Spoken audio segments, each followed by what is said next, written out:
Welcome to તૃપ્તિસ kitchen. કેમ છો બધા? મજામાં? આજે રેસીપીમાં હું લઈને આવી છું દૂધી દાળનું શાક. તો ચલો આપણે બનાવવાનું સ્ટાર્ટ કરીએ દૂધી દાળનું શાક. તો અહીંયા આપણે મોટા 2 ચમચા જેવું તેલ ગરમ કરવા રાખી દીધું છે. તો આપણે તેલને અહીંયા સારી રીતે ગરમ થવા દેવાનું છે.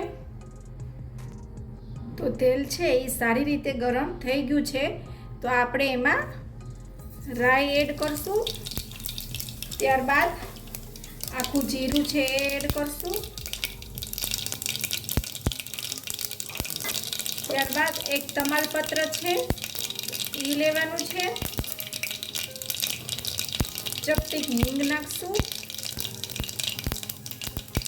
ત્યારબાદ કટ કરી અને ટમેટા રાખ્યા છે તો એ લઈ લેશું.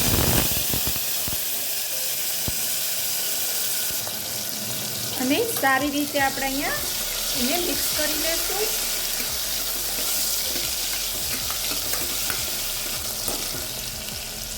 હવે એમાં આપણે હળદર નાખશું. એ મેં અડધી ચમચી જેવી અહીંયા લીધી છે. ત્યારબાદ ધાણા જીરું પાવડર લેશું. એ એક મોટી ચમચી લીધી છે. લસણ ને ખાંડી અને આ રીતે મેં પેસ્ટ બનાવી લીધી છે. લસણ અને લાલ મરચું પાવડર, તો એની આપણે એક ચમચી અહીંયા પેસ્ટ લેશું.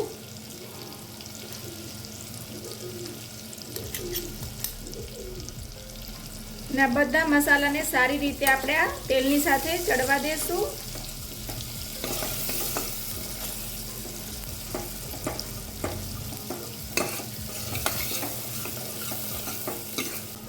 ત્યારબાદ આપણે જે આ ચણાની દાળ છે એ લીધી છે અને ચણાની દાળ છે એ મેં એને 2 કલાક અગાઉ પલાળી લીધી છે. તો પલાળેલી ચણાની દાળ આપણે હવે આમાં લેવાની છે. ત્યારબાદ દૂધીને મેં આ રીતે કટ કરી અને લીધી છે. તો આપણે એમાં દૂધી નાખશું.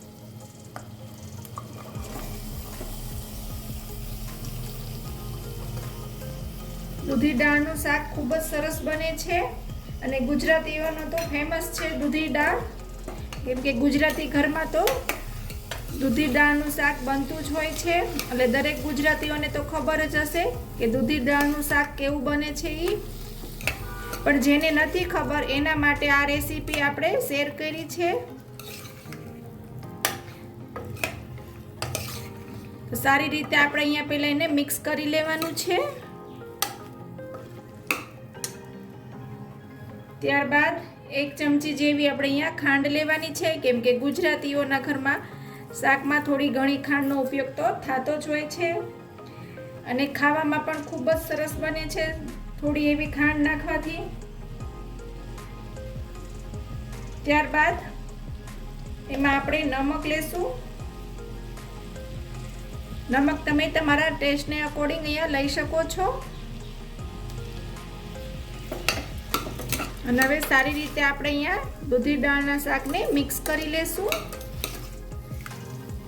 અને તમારે લસણ ના નાખવું હોય તો તમે સ્કીપ પણ કરી શકો છો. તો તમે ખાલી લાલ મરચું પાવડર અહીંયા એડ કરી દેવાનું. જ્યારે આપણે લસણની ચટણી એડ કરી ત્યારે તમારે ખાલી લાલ મરચું પાવડર એડ કરવાનું. એટલે તમારું લસણ વગરનું શાક બની અને રેડી થઈ જશે. ત્યારબાદ એમાં આપણે પાણી એડ કરશું. અને જે રીતે તમારે રસો જોવે એ રીતે તમે અહીંયા પાણી એડ કરી શકો છો. વધારે રસાવાળું ખાવું હોય તો એ રીતે અને ઓછો ખાવો હોય તો એ રીતે તમે અહીંયા પાણી એડ કરી શકો છો.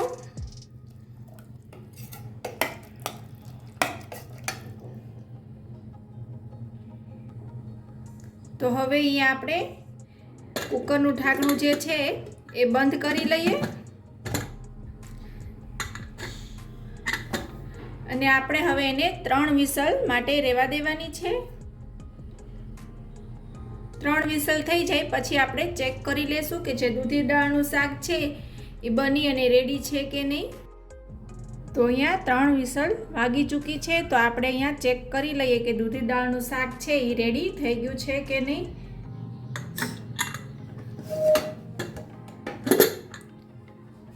તો તમે જોઈ શકો છો કે દૂધી દાળનું જે શાક છે એ સરસ રીતે અહીંયા ચડી ગયું છે અને એનો રસો છે એ એકદમ માપસર થયો છે. જો તમારે વધારે રસો જોઈતો હોય તો તમે વધારે રાખી શકો છો અને ઓછો જોતો હોય તો તમે એ રીતે અહીંયા એડજસ્ટ કરી શકો છો.